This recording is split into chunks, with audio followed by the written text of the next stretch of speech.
Mic check 1 2. Okay, I think we have fixed the technical difficulty. Again, I had to recalibrate my computer, so I had to.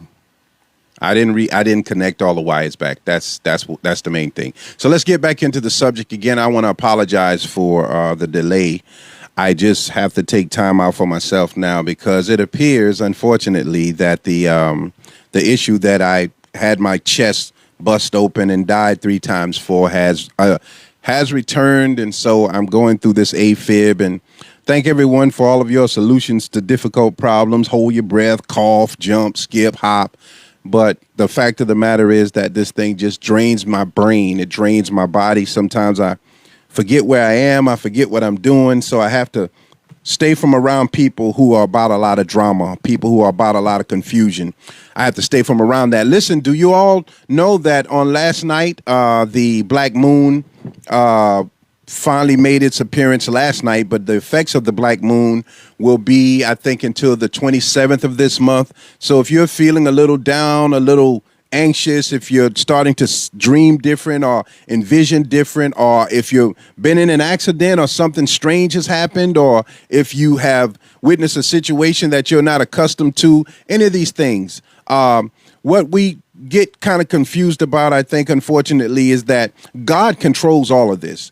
Whatever name you put to God, that's your business. You put the name that you feel most comfortable with. But there is a control factor involved with earthly events, with worldly events. And whenever the universe is talking, we would do best to try to listen. But in most cases, we're so busy trying to get a dollar out of things, so busy trying to hold on to the old way of things that has kept us financially well off for so long that we can no longer tell truth. You can no longer keep a family member because if a dollar is involved, the average family member is going to turn against you. You can no longer keep friends if a dollar is involved. They're going to turn against you. You see it through music. You see it throughout everything.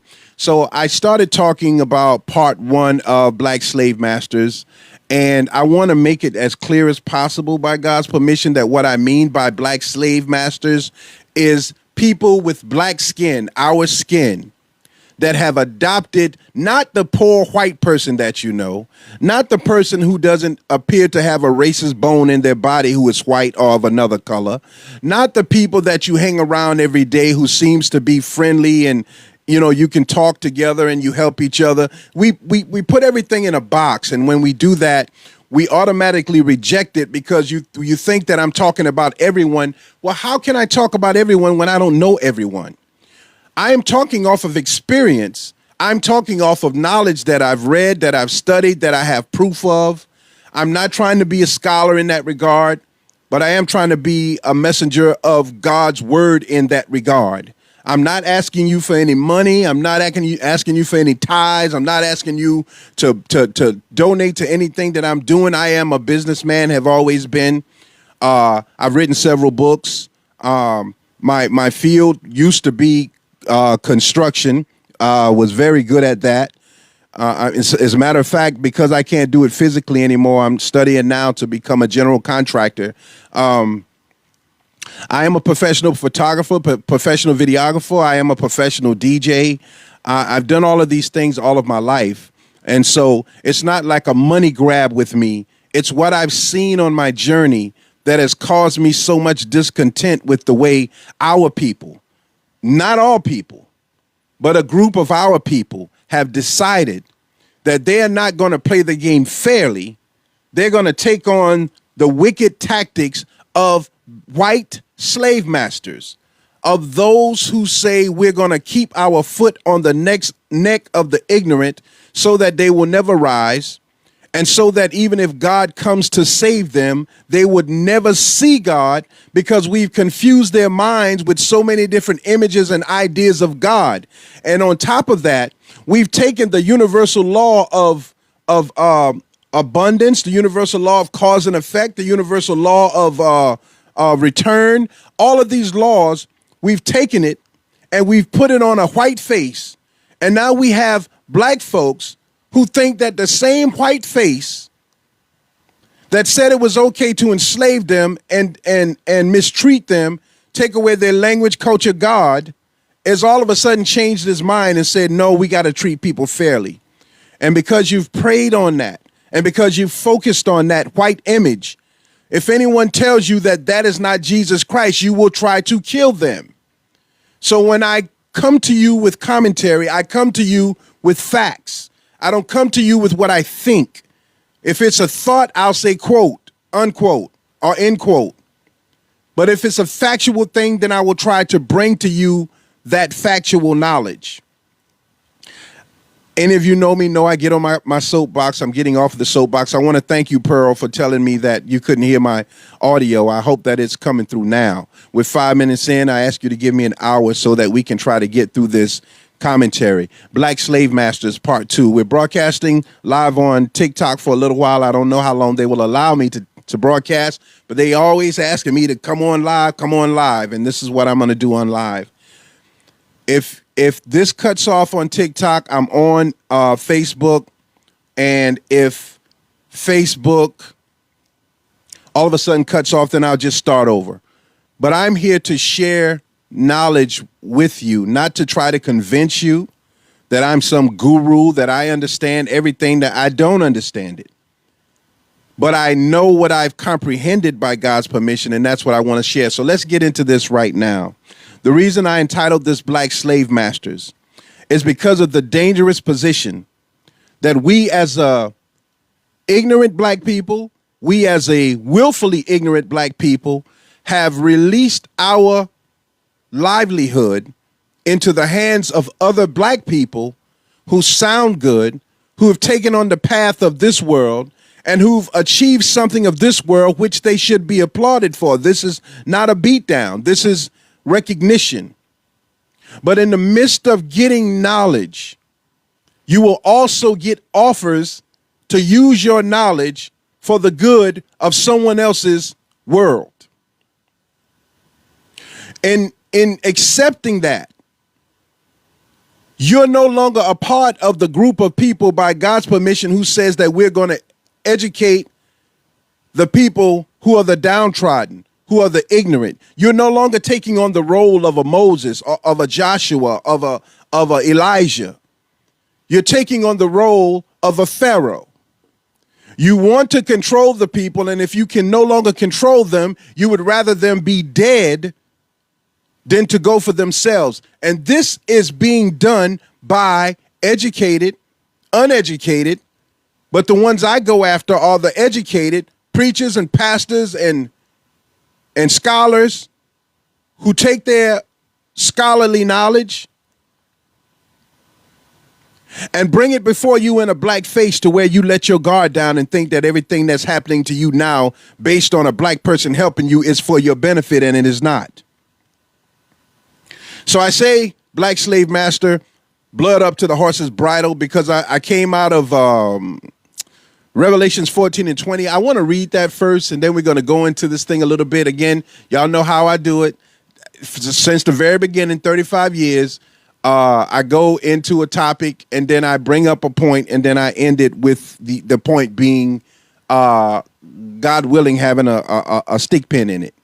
So I want to read Revelations first.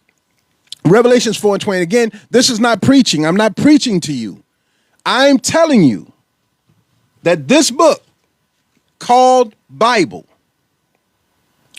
I want to read what it says in the beginning, as I always do. It says, the Holy Bible, containing the Old and New Testament, translated out of its original tongue. The confusion comes is when we think that the Bible was written in English, in our language. It was translated. And the translators who translated it in a way that it benefited their agenda. And when black folks got a hold of this book after we weren't allowed to have it during slavery, it was retranslated again, where it kept our minds under the mindset of some world that we would benefit from after this life. But there were people who were preaching this book who were benefiting from this life. God does not waste time. So if you are on this earth in this life, there is benefit in it for you and I. But there are a group of people who decided that they are more qualified to teach you and I what we should know, what we should do, how we should think. And that's the same mindset of the slave master, the same mindset of the pharaohs, the same mindset of those who took control of us and continuously do so and keep us in a lower vibrational mindset. And the purpose of that is because without crime, you wouldn't need police. Without crime, you wouldn't need most lawyers. Without crime, the funeral homes wouldn't do so well. Without crime, doctors wouldn't be so necessarily needed. So these things must continue. I don't want us thinking that because these people are in positions of power that they're there for our benefit. Some of them are, but the majority of them has made a covenant. And that's what it talks about in this book, Bible, about the Ark of the Covenant.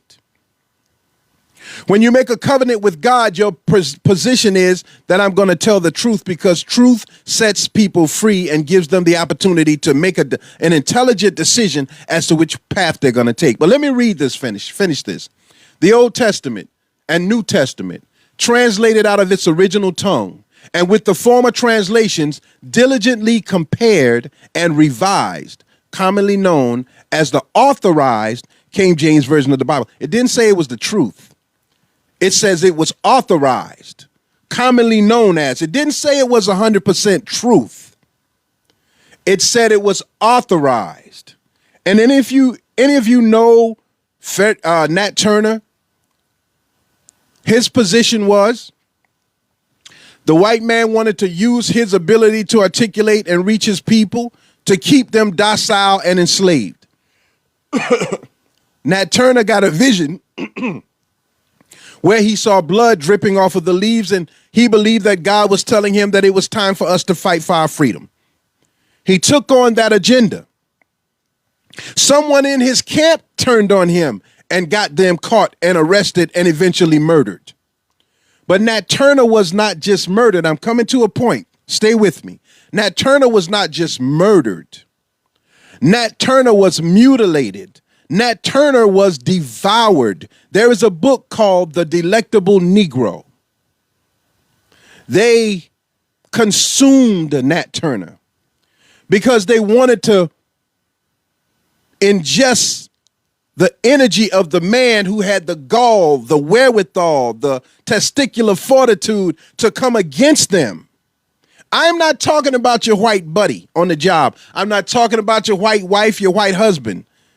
I'm talking about an elite group who understand the dynamics of the 6,000 years that they were given to rule over us, but they went too far.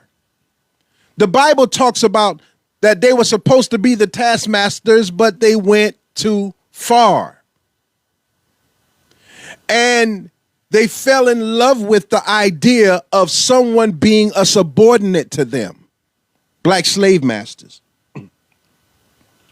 In the midst of being beaten and mistreated and raped and mutilated, some black folks admired that. I did a commentary on one of the worst black slave owners in South Carolina. It's on my website. I can't remember his name right now.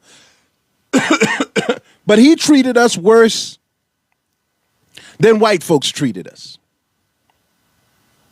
There was recently a nurse who came on from the diaspora from the East, talking about how she hated American blacks and they're more intelligent than we are and all of this hoopla and ha-rah.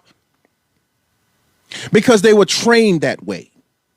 And if they're ever given an upper hand over you and I, they would treat us worse than white folk.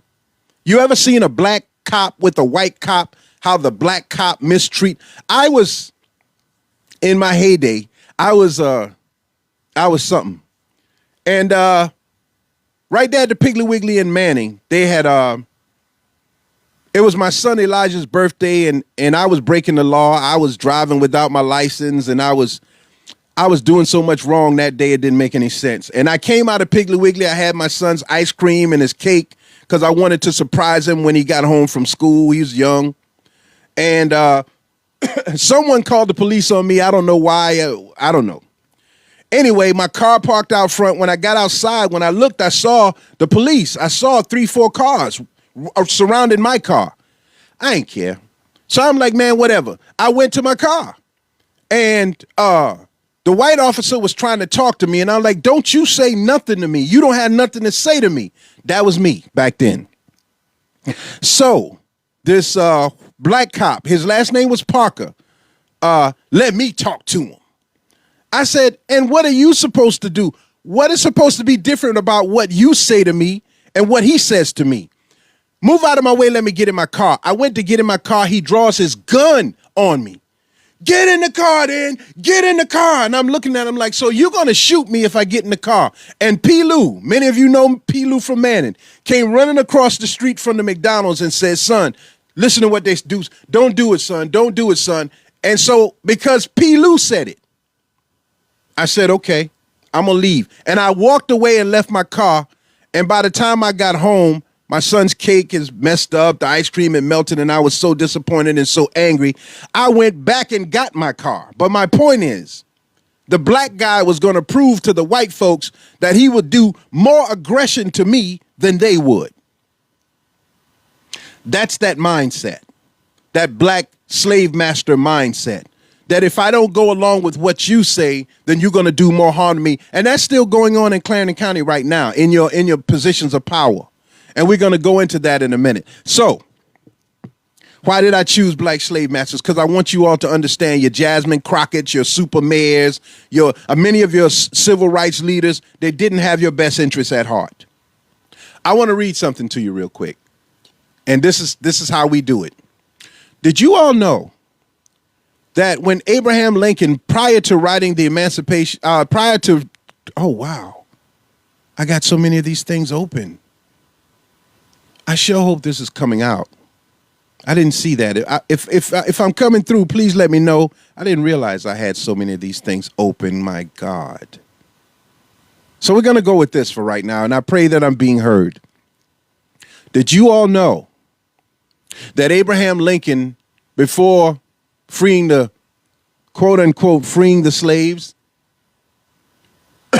made an attempt to gain support by calling in 5 of the upper echelon of black people and telling them that it would be better if we all left America and went someplace else like Liberia or Barbados or Jamaica or back to Africa, that he wanted. Abraham Lincoln never felt that we were equal to them. This was all to preserve the Union.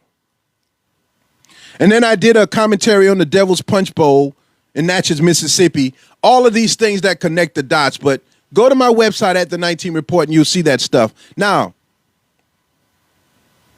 I want to read this real quick. Let me see. Let me get out of AI mode and let me go to this real quick. In August of, let me put this up on the screen. I can put it on the screen. I can't put it on the screen on TikTok, but I can put it on the screen on Facebook. It says in August 1862, President Lincoln invited 5 black leaders to the White House to gain their support for a plan of voluntary black colonization abroad, arguing that you and we are different races and that it is better for us both, therefore, to be separated. Now, let me stop there. Put a pin in that. After all of the mental, physical, spiritual, moral abuse that was inflicted upon us, this man that we all lord over, this Abraham Lincoln, didn't offer any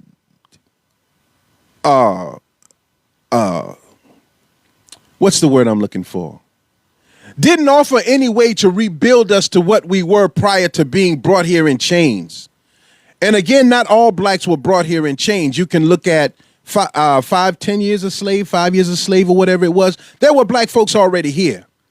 But those were those upper echelon black folks who looked down on other black folks who didn't even try to help black folks who were being kidnapped off of the streets and placed into slavery. All of this is based upon a real thing. So Abraham Lincoln is saying, we can't get along. So y'all should be over there and we should be over here. But guess what these 5 black leaders said? They said, no, we have a right to be in this country. We want to stay. 5 people speaking for the entire black 5 people speaking for the entire black. I'm looking for a word again. Many of you don't know I had several surgeries and I lost like 30% of my vocabulary. And that bothers me so much, but I try not to get frustrated about it. But 5 people taking on the responsibility of answering for the rest of our people. Not asking them what they wanted to do, not giving them a choice, but taking on the responsibility of saying, no, we will stay. And they're saying we will stay based on the idea that they have knowledge of how the white man world works, and they feel as if though they will benefit from it. And anyone who follows their tutelage, their lineage, their ideas will benefit from it. But everyone is not going to want to follow their ideas, and they never took that into consideration, or perhaps they did. Because you must always have someone buying what you're selling. And black folks today in the Democratic Party and in other parties understand from a white perspective how to get the masses of the people to buy what they're selling. So we think because it is a black face that's in the position of power that they're going to speak for our behalf, and they never do. The great Martin Luther King said in his final days that he feared that he had integrated his people into a burning house. That's coming from Harry Belafonte. Harry Belafonte funded Dr. King's life because Dr. King wasn't making any money. Harry Belafonte, who was married to a white woman, funded Dr. King's life. But in the end of his days, Dr. King realized that he integrated his people into a burning house. What are you talking about, Jamil?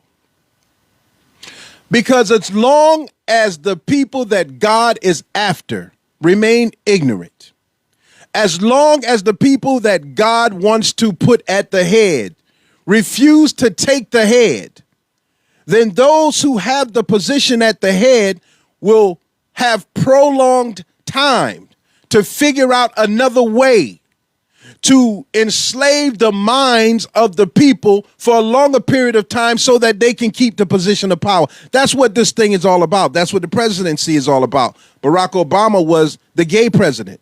He lit up the White House with rainbows. Dr. Martin Luther King and the Civil Rights March was headed by Bayard Rustin, who was a gay black man. All of those people you saw out on the yard were fighting for civil rights. And they waited their turn. And now in 2025, black gays are saying gay is the new black. Everybody that gets a piece of the black struggle turns against the masses of the black people.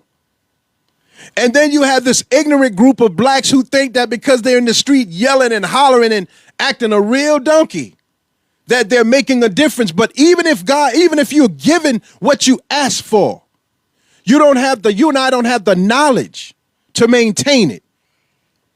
It happened with Idi Amin in Africa when he ran out all of the Europeans, all of the Japanese, and it turned out that they could not maintain the economy because they didn't understand how to do that. So here you have Abraham Lincoln saying to the blacks, look, we will set you up somewhere. And you got black leaders who are saying, no, master, sir, we want to stay with you. And this is mine, in quotations. We want to stay with you because we see how we can become like you. So, Abraham Lincoln sought to convince the delegation to support his plan for the voluntary immigration of black people to countries outside the United States, a concept known as colonization. He argued that the presence of black Americans was cause of the Civil War, and that separation was the best way to achieve peace for both black and white. The delegates strongly opposed the colonization plan. They insisted that African Americans were entitled to the same rights and equality as white Americans in the nation of their birth. I agree with that. We are entitled to it. But if a man gives you a McLaren, that's a car, and you don't know the intricate details of a McLaren, all you see is a car until it begins to fall apart or it needs maintenance and you realize that it's beyond your scope of understanding. But now, because you want to pretend to know, and black folks love to pretend to act like they know, now instead of saying, I don't know, help me, you continue on and sabotage your future in ignorance. And that's what we do. So any black person who sees a position of power and authority that they can take over the ignorance of their people when they have no moral or spiritual connection to that people, they're going to take it. But you're looking at them like they're for you because they're black, but they are so not for you and I. And we're going to talk about that a little bit, but I want you to think about the book called Bible and Pharaoh and the children of Israel. I want to say this again. We are the children of Israel. We are not Israelites. We are the children of Israel. There is a difference. The biblical Pharaoh saw us as nothing, wanted to control us, but we saw ourselves as nothing and wanted to be controlled. So much so that when God chose us and God raised up one from among us to teach us and free us, we rejected God. And so the elders, instead of the promised land taking 30 days, which God said, I got a land for you, but it's occupied by giants, and all giants means are people that are more intelligent, more powerful than you. It's occupied by giants, God talking to Moses and the children of Israel. But all you got to do is follow my lineage and my lead and believe in me, and you will take that land. They started questioning God. Never question Pharaoh. Just like we don't question black leadership. We just think because they're black, they're for us. That is our mistake. That is the ignorance of the people's mistake. They are making backdoor deals behind the door to sabotage your and my future. And the proof of that is that anytime someone comes with truth, they ostracize the truth. Look, I have been in Urban League, I've been in the NAACP, I've been in all of these organizations. And the minute you start talking black separation, liberation, and truth, they don't want nothing to do with you. Look at what's happening in D.C. If the National Guard gets put on the street and it clears out the crime and people are finally able to enjoy themselves, well, the criminals don't like that. Criminals want to be loud and obnoxious because they think that they're in charge. But the people who just want to live their life, raise their family, enjoy the quote unquote American dream are enjoying DC. But who comes out marching and protesting against quiet streets? The NAACP. You are them. You are violating our rights to be niggers. We want to be able to do what we want to do. You can't tell us what to do, because that benefits the people in power who take advantage of ignorant black people. And we all out there yelling and screaming like we're crazy. You work for somebody. You don't work for yourself. And if you do work for yourself, you get paid from somebody else. And this is not to downplay our importance, but this is to humble us enough so that we will see where we are and what must be done. So they gave us a God. They gave us a white Jesus. Warren Salmon painted every picture that y'all got of this white Jesus knocking on the door. The Last Supper, a white man painted it, and he said he painted it white. because he wanted to paint it according to his people. I'm going to skip to that real quick to make my point. There is no single person who painted the pictures of Jesus, as countless artists have depicted him. So that means if they're not painting him the same on every picture, it's an engraven image and it's a sin to worship it. But somehow black folks change that around and make me the bad guy because I say that white guy that you worshiping is not Jesus Christ. That's not him. And check out what I say on the back end. Every race of people is sent a Jesus. Every race, Chinese, Japanese, Russian, white American, black American, but that person who comes to bring you the knowledge of God must look like you, must understand your struggle, must be able to articulate the truth of God in the way that you would understand. And there are no people doing that, very few.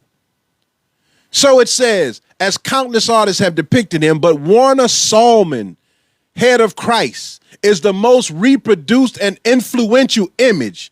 Other famous depictions include Leonardo da Vinci, The Last Supper, and Salvator Mundi and Albrecht Dürer's self-portrait of as Christ. These people took engraved images and you and I worship them.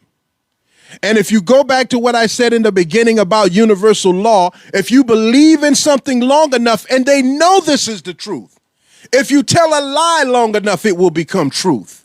If you believe in something long enough, you will reap benefit from that belief. But it doesn't mean that that belief is true. Eventually, God is coming because God is truth. Let's move on. Let me see what kind of time I got.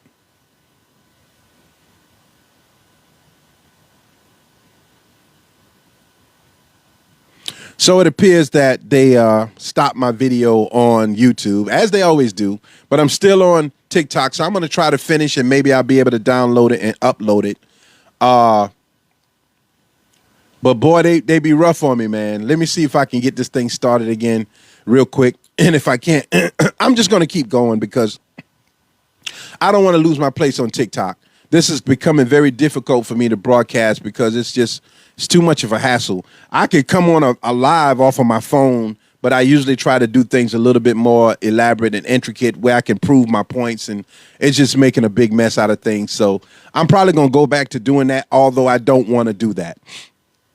So Warner Sallman's Head of Christ, 1940, this painting became a devotional icon due to its widespread reproduction in churches, prayer cards, and other materials, making it the definitive visualization of Jesus for millions. So when you used to go in black houses, you would see a picture of Martin Luther King, John F. Kennedy, or Robert Kennedy, and that picture of Jesus Christ that you thought was Jesus, but really it was a picture painted by Warner Sallman. And that's proof. That's truth. That's real.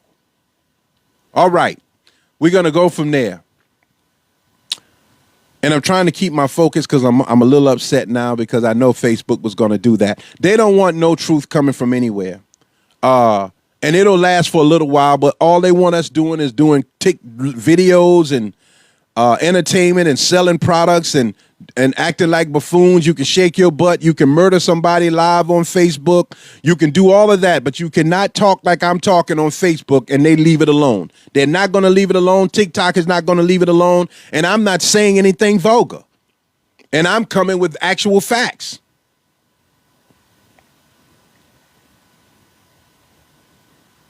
So this is Revelations 14. I just finished with that, but I want to read that real quick.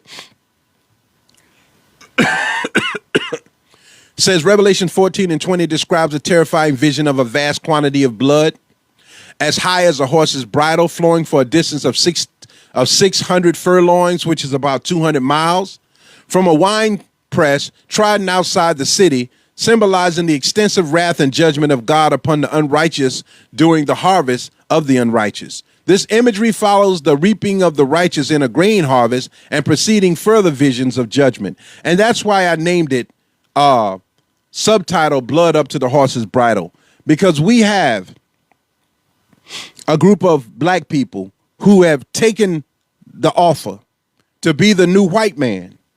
They are desensitized to the struggle of black people.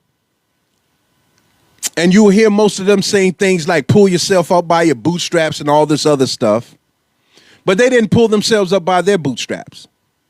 They took a deal. And their deal is to help to kill as many of us as they possibly can, not only blacks, but poor whites and anybody else who just wants to live and live righteously and be free of all of these rules that moral law and spiritual law will hinder anybody who desires to follow those rules from doing opposite of that.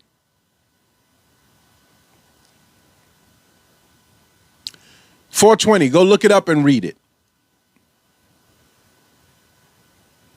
We talked about the controversy of Abraham Lincoln, and again, you know the Marcus Garvey Back to Africa movement, where he had millions of blacks ready to go back to Africa. The thing that Lincoln wanted, Marcus Garvey brought it into fruition. And it was W.E.B. Du Bois who came down on Marcus Garvey, called him a black monkey, said that he wasn't attractive enough to be leading our people. And W.E.B. Du Bois was one of the ones who was in the mix with the idea of the talented 10th and the uplift suasion. And we're going to talk about that in a minute before we close if we have time on Facebook, on our TikTok. So here we are. Marcus Garvey saying not only should we do it, but I'm gonna prove that we can do it. And you can see on the internet a lot of pictures of the Back to Africa movement where millions of blacks dressed in white. He had bought shoreliners and with ships and steamers and ready to take us back, but they ended up arresting Marcus Garvey on trumped up charges, and Marcus Garvey died without fulfilling something that God told him to do, and he was successful at doing. Likewise, with Moses trying to lead us to the promised land. And those among Moses, the children of Israel, who didn't want to struggle for their own independence, and telling Moses, we were better off with Pharaoh. And the promised land that they would have been given in 30 days. If they had followed God's guidance. They did not fight the giants, and they, as their punishment, they were banished to walk in the desert for 40 years. And even during that period, God was merciful on them, giving them manna from heaven, and that wasn't enough. So these black folks, who you think are for you, many of them have a hidden agenda. They have no desire to go anywhere. Your talented 10th, they look down on you, and they're fine with giving you something. They're fine. You give a man something, he eats for a day. You teach him, he'll eat for a lifetime. They give us things. They give to the poor. They want to be seen in pictures, donating and doing something. Because that same position that those white folks have over us, and they've gone into the shadows and put black folks in the front for us to lord and lord over and see as gods. But in all of that, there will be no success for the masses of the people, because their job is to lead us into temptation. So most of your black organizations are literally telling you it should be okay for you to be this way. It should be okay for you to smoke drugs. It should be okay for you to do what you want to do. It should be okay for you to shoot up your community. It should be okay for you to be a killer. It should be okay for you to disturb your neighbors. They're saying that because that's how they keep their position open. Without the crime, war is money. So without crime, without murder, without rape, without these things, they won't make any money. Do you understand what I'm saying? So what this book is telling you is happening right now. You can look in the past for it and relate it, but it's happening now, and the next books written will be the same thing because nothing has changed. People get angry with you if you don't follow religion the way they say.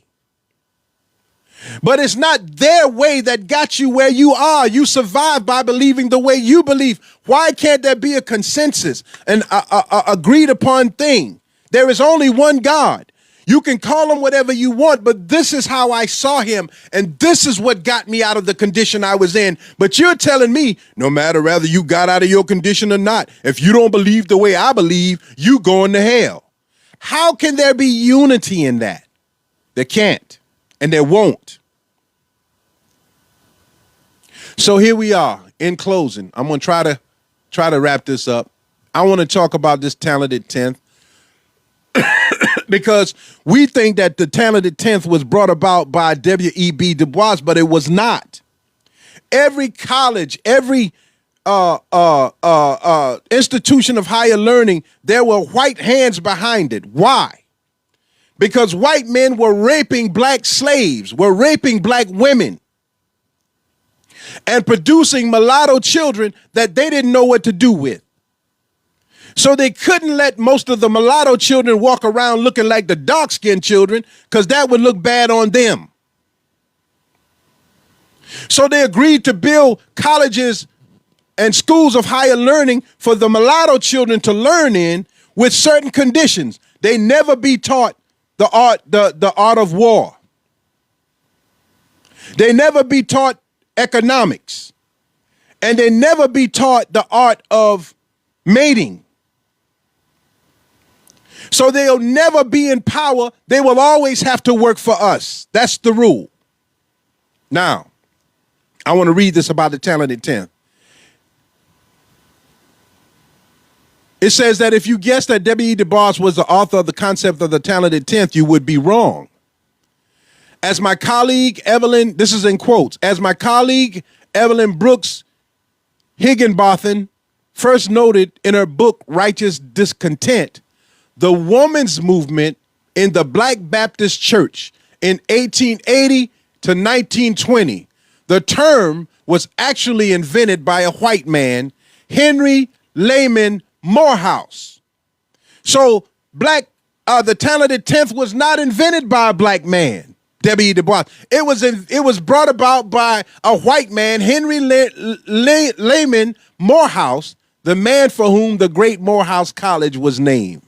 7 years before Du Bois popularized it. 7 years before he popularized it, the white man named it the talented 10th. And we took on the baton of the talented 10th and took on the baton of going to these schools of higher learning that were training us to look down on our people. So every time an educated person come around, they either gonna marry white or they're going to marry a mindset that thinks they're white. And I'm not talking about your poor white buddy, your country bumpkins, you're not the slave masters, but the second in command who used to whip our behind. They just like us. So all of your schools of higher learning were brought about by philanthropists in the white community who were having babies with black people who didn't want them to be the same. So they're using this army of new blacks to enslave us and keep us under their thumb, under their foot. So anytime we get riled up like we were about to get riled up, they gave us Barack Obama and calmed us down. Get riled up, they give you Tyler Perry. Get you laughing, calm you down.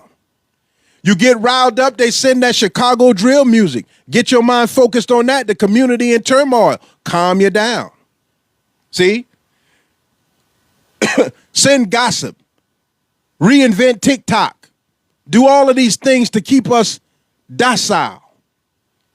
Because if your mind ever quiets down and you really see what's going on, you're going to call out to God and God is going to answer. But if it's all engulfed in this world, then you're going to be satisfied with the God that they gave. Who wants to be alone? Loneliness is a horrible thing. Let me read this real quick. While the overall rate of loneliness in America saw a slight decline by early 2025, it continues to be a significant public health issue, especially for younger generations like Gen Z, who report rising loneliness levels. This persistent loneliness epidemic is characterized by high rates of social isolation, particularly among younger and middle-aged adults, and is attributed to facts like increased technology use, deceased real-life interactions, and a fundamental sense of disconnection from others. The health impacts are severe, increasing risk for depression, anxiety, heart disease, and even mortality. All of this that's happening is by design. You get lonely, you do drugs. You get lonely, you need something for excitement, so you go out and you do dirt, you do crime, especially among Gen Z, who took the title of the YNs and all of this craziness just to have something to identify with. Who wants to be lonely? So in our weakness, we go along to get along. And if we don't go along, then we're categorized and ostracized as crazy. Something wrong with him, he crazy. And that's how I'm labeled. Coming with facts, don't have no criminal record, a credit score, since that's what we go by, of 840, 850. Started my own business, became ill, didn't sit down, stayed trying, but he's crazy. 56 years old and look younger than most of your 42 and 19 and 20-year-olds. Don't dye my hair, got a little bald spot, got some gray, and I'm not going to dye it. I earned it. But I'm the nut. Coming with facts. We talked about loneliness. We talked about Abraham Lincoln. You can look into that more if you want to. And I want to read this, then we're going to go to some statistics, God willing, and we're going to close. I'm going to try to talk fast because I only think they give me an hour on TikTok. Uplift Suasion. There's a book called Stamped from the Beginning, one of the best books I ever read in my life. Ever in my life. It's written by author. I don't have the name right now. I know the name. Abram, Ibram X. Kendi. Uplift Suasion is the assimilationist idea that black people can dismantle white racism by acting respectable and achieving upward mobility. So that's why we get in the mindset of thinking that when you try to do things the right way, you act in white. That's just God's law to do right, to be moral, to have a moral compass, to have a spiritual law that you go by, to go by the universal law. White folks didn't invent that. White folks brought America into being with violence, death, destruction. And I'm not talking about I got to keep saying this because our minds don't get it. I'm not talking about your white buddy that sit on the corner with you. I'm not talking about your white wife, your white husband. I'm talking about the overall echelon of upper whites who control and dominate. The concept described in Kenny's book, Stamped from the Beginning, has been prevalent in the United States since the 1790s. However, Kendi argues that it is ultimately a racist and ineffective strategy for the following reasons. I'm going to read them quick. It places the burden of challenge on the oppressed. Uplift Suasion holds black people responsible for changing racist ideas rather than addressing the self-interest of those in power who created and maintained the racist policies. It reinforced assimilationist ideas by encouraging black people to emulate white middle-class norms. It reinforces the racist idea that black future is inherently inferior. It hysterically affects when black people have succeeded. White society has often dismissed them as extraordinary Negroes rather than viewing them as representatives of their race. They do that. They've done that recently with many of our black leaders. They take up our young black people who have promise and they fund their life. And then that black person feels no obligation even to their parents anymore. So this is what you're seeing in your fraternities, sororities, your Masonic organizations. It doesn't have to be that way, but it's the way we choose for it to be. And even in religion, if you're not claiming the religious belief that they have, they will stop you from success. Like I said with Facebook and social media in general, if you're not doing it the way they want it done, they will stop you from success. So the only way you can succeed is by doing it your way, yourself, by God's permission. Talented 10th, uplift, suasion, all of those things invented by white folks for black people to put us in a position to think that we are better than others. Do y'all understand? Now I want to close with this real quick. I always listen to the Harvard Youth Poll and the Institution of Politics. I don't like politics, but politics are necessary. But what I want to read one statistic, and then if I happen to be able to read the rest, I will. But I want to read this. If I can find it, God, please help me find it. In general, a question was asked, in general, do you approve or disapprove of the job performance of Democrats and Republicans in position? And the latest poll says that 31% believe in what Donald Trump is doing. 29% believe in the Republicans in Congress.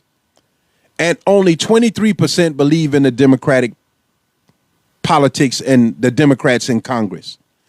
So Democrats' favoritism is at an all-time low. Why do you think that is? Because we're seeing our people being puppets for the puppet master, leading us down a road of promises that will never be fulfilled. So when I talk about Revelations 14:20 and the black slave masters and blood to the horse's bridle, this is not just talking about street violence.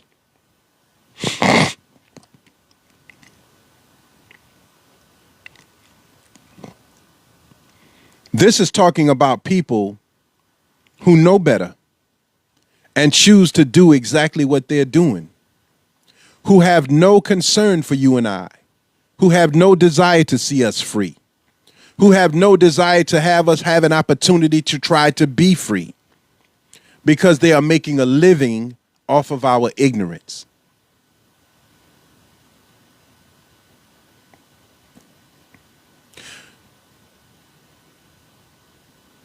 I wanted to go through this more, but I think I'll stop there, because I think the point should have been made. People are studying us.